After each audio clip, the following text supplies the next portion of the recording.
Hi guys, இன்னைக்கு ஒரு DC power supply எப்படி ஒர்க் ஆக போகுதுன்னு சொல்ல போகிறேன். Most of the electronics companies பார்த்தீங்கன்னா டிசி பவர் சப்ளை தான் யூஸ் பண்ணுறோம். ஏன்னா ரொம்ப சென்சிட்டிவாக இருக்கும். நீங்கள் ஆல்டர்னேட் கரண்ட் கொடுத்தீங்கன்னா டிசி சீக்கிரமே போயிடும். ஒரு பெஸ்ட் எக்ஸாம்பிள் நம்மளோட மொபைல் அடாப்டர். இதில் பார்த்தீங்கன்னா 230 வோல்டேஜ் வந்து இன்புட்டாக கொடுக்குறோம். 5 வோல்டேஜ் டிசி வந்து நமக்கு வந்து அவுட்புட்டாக கிடைக்குது. ஸோ இந்த அடாப்டர் எப்படி ஒர்க் ஆகுதுன்னு தான் நான் இப்போ எக்ஸ்பிளைன் பண்ண போகிறேன். இதில் மெயினாக 4 செக்ஷன் காம்பனன்ட்ஸ் வந்து யூஸ் பண்ணுறோம். ஃபர்ஸ்ட் காம்பனன்ட்ஸ் வந்து டிரான்ஸ்ஃபார்மர். அதில் மொத்தம் 3 டைப் இருக்கு. Step up, step down and centre tap transformer. எனக்கு டிஎன்இபிலேருந்து எவ்வளோ வோல்டேஜ் கிடைக்குதுன்னா ஒரு 230 வோல்டேஜ் எனக்கு கிடைக்குது. அதை நான் வந்து என்ன பண்ணணும்னா என்னோட அவுட்புட் ரெக்குயர்மெண்ட் வந்து 5 வோல்டேஜ். ஸோ இந்த 5 வோல்டேஜை நான் கன்வெர்ட் பண்ணணும். இதுதான் என்னோட அல்டிமேட் எய்ம். ஸோ அதுக்கு ஃபர்ஸ்ட் டிவைஸ் வந்து டிரான்ஸ்ஃபார்மர் யூஸ் பண்ணணும். அதில் step down, step up and centre tap transformer மொத்தம் 3 டைப் இருக்கு. ஸ்டெப் அப்னா என்ன மீனிங்னா, ஃபார் எக்ஸாம்பிள் எனக்கு வந்து 5 வோல்டேஜ் இருக்கு. அதை நான் வந்து ஒரு 210 வோல்டேஜா மாற்றணும். அந்த டைம்ல நான் வந்து ஸ்டெப் அப் டிரான்ஸ்ஃபார்மர் வந்து நான் யூஸ் பண்ணி ஆகணும். இதே எனக்கு வந்து 230 வோல்டேஜ் இருக்கு. அதை வந்து நான் 5 வோல்டேஜா கன்வெர்ட் பண்ணணும் அப்படின்னா ஸ்டெப் டவுன் டிரான்ஸ்ஃபார்மர் யூஸ் பண்ணணும். இதே எனக்கு +5 voltage and -5 voltage and ground எனக்கு வேணும்னா சென்டர் ட்ராப் யூஸ் பண்ணணும். ஸோ இதை எப்படி வந்து பிரிக்கிறாங்க அப்படின்னு பார்த்தீங்கன்னா, for example based on the number of turns, ஓகேங்களா. ஸோ இது வந்து பிரைமரி, இது வந்து secondary of the transformer.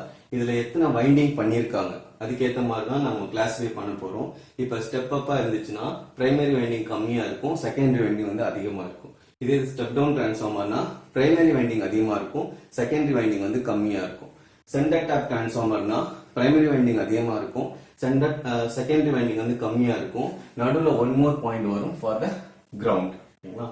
So இப்போ நம்ம வந்து 230 வோல்ட்லேருந்து 5 வோல்டேஜை கன்வெர்ட் பண்ண போறோம். ஸோ அப்போ அடாப்டருக்கு எது யூஸ் பண்றாங்கன்னா step down transformer or centre tap transformer தான் யூஸ் பண்றாங்க. ஸோ இதனால என்ன ஆகுது, 230 வோல்டேஜ்லேருந்து 5 வோல்டேஜ் வந்து கன்வெர்ட் ஆயிடுச்சு. ஸோ இப்போ வந்து எனக்கு பியூர் டிசியா மாறல. அதுக்காக நெக்ஸ்ட் காம்பனன்ட் யூஸ் பண்றாங்க. அதுக்கு பேர் வந்து ரெக்டிஃபயர். ரெக்டிஃபயருக்கு என்ன காம்பனன்ட் யூஸ் பண்றாங்கன்னா ஒரு டயோட் யூஸ் பண்றாங்க. ஸோ ஐடியலா ஒரு டயோட் எடுத்துக்கிட்டீங்கன்னா it will act as a switch. ஒரு பிராக்டிக்கல் டயோட் எடுத்தீங்கன்னா it will act as a rectifier. So இந்த ரெக்டிஃபயர் என்ன பண்ணும்னா இப்படி இருந்த சைன் வேவை இந்த மாதிரி வந்து கன்வெர்ட் பண்ண போகுது. இதுல மொத்தம் 3 டைப் இருக்கு: half wave, full wave, bridge wave rectifier. So ஒரு பெஸ்ட் எக்ஸாம்பிள் ஒரு ஹாஃப் வேவ் எடுத்துக்கிட்டீங்கன்னா ஒரே ஒரு டயோட் யூஸ் பண்ண போறோம். இது பாத்தீங்கன்னா பாசிட்டிவ் சைட் கனெக்ட் ஆயிருக்கு. அதனால இப்படி இருந்த ஒரு ஃபுல் வேவை எனக்கு இந்த டயோட் என்ன அவுட்புட்டா கொடுக்கும்னா ஒரு ஹாஃப் வேவா கொடுக்கும். அதனாலதான் இதுக்கு பேர் வந்து ஹாஃப் வேவ் ரெக்டிஃபயர். இதுல full wave rectifier and bridge wave rectifier எடுத்தீங்கன்னா எனக்கு அவுட்புட் வந்து இந்த மாதிரி கிடைக்கும். ஒரு ஃபுல் வேவ் ஆனா பாசிட்டிவ் ஆஃப்ல கிடைக்குது. அதனால இதுக்கு பேர் வந்து ஃபுல் வேவ் ரெக்டிஃபயர். இதுல பெஸ்ட் பாத்தீங்கன்னா full wave rectifier and bridge wave rectifier based on the efficiency. So அதை பத்தி நான் வந்து நெக்ஸ்ட் வீடியோல போஸ்ட் பண்றேன். அதுக்கப்புறம் ஹாஃப் வேவ்னா ஒரே ஒரு டயோட் தான் நம்ம யூஸ் பண்ணணும். ஃபுல் வேவ்னா 2 டயோட் யூஸ் பண்ணணும். பிரிட்ஜ் வேவ்னா 4 டயோட் யூஸ் பண்ணணும். ஸோ ஃபுல் வேவ் எடுத்துட்டீங்கன்னா you need to use the center tap transformer. bridge wave rectifier எடுத்துட்டீங்கன்னா you need to use the step down transformers. So இப்போவும் பாத்தீங்கன்னா என்னோட வேவ் ஒரு sine wave form ஒரு half வேவா convert ஆயிருக்கு. இல்லாட்டினா இந்த மாதிரி ஒரு பல்சேட்டிங் டிசி அவுட்புட்டா எனக்கு கன்வெர்ட் ஆயிருக்கு. இதுமே எனக்கு பியூர் டிசி கிடையாது. பியூர் டிசியா கன்வெர்ட் பண்ணணும். அதுக்காக இன்னொரு டிவைஸ் நான் யூஸ் பண்ணணும். அதுக்கு பேர் வந்து ஃபில்டர்ஸ். ஸோ இதுல 2 டைப் ஆஃப் ஃபில்டர் இருக்கு. ஒன்னு வந்து கெப்பாசிட்டிவ் ஃபில்டர், இன்னொன்னு வந்து inductive filter. So capacitive filter use பண்ணீங்கன்னா அதை பேரலல் டு தி லோடுக்கு வந்து கனெக்ட் பண்ணணும். இதே இண்டக்டர் யூஸ் பண்ணீங்கன்னா series to the load connect பண்ணணும். ஸோ எனக்கு கெப்பாசிட்டியோட ஆப்ரேஷன் தெரியும், charging and discharging. So pulsating DC அவுட்புட்டா இருந்தது.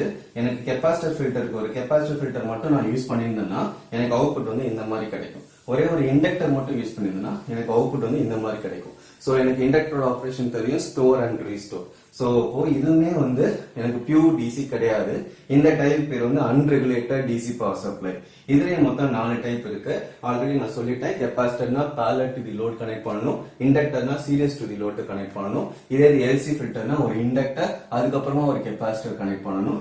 ஸோ இன்னும் ஃபர்ஸ்ட் வந்து சார்ஜிங் அண்ட் டிஸ்சார்ஜிங் அவுட்புட் கிடைக்கும். இதே இன்னும் கொஞ்சம் மாடிஃபை பண்ணி உங்களுக்கு அவுட்புட் கிடைக்கும். ஸோ நெக்ஸ்ட் என்னன்னா சிஎல்சி ஃபில்டர். அப்போ ஒரு கெப்பாசிட்டர் அதுக்கப்புறமா inductor again one more capacitor parallel to the load கனெக்ட் பண்ணோம்னா அதுக்கு பேர் வந்து CLC filter R by filter. Mostly இதுதான் ப்ரிஃபர் பண்றாங்க ப்ராக்டிகலி. ஸோ இப்பவுமே பார்த்தோம்னா அன்ரெகுலேட்டட் டிசி பவர் சப்ளையா தான் இருக்குது. அதை ரெகுலேட்டட் பவர் சப்ளையா மாத்தணும். அதுக்கு இன்னொரு டிவைஸ் யூஸ் பண்றாங்க. அதுக்கு பேர் வந்து ரெகுலேட்டர். ரெகுலேட்டர் பாத்தீங்கன்னா 2 டைப் இருக்கு: series regulator and shunt regulator. இதை எப்படி கிளாசிஃபை பண்றாங்கன்னா இதுல ஒரு மெயினா ஒரு காம்பனன்ட் யூஸ் பண்றாங்க.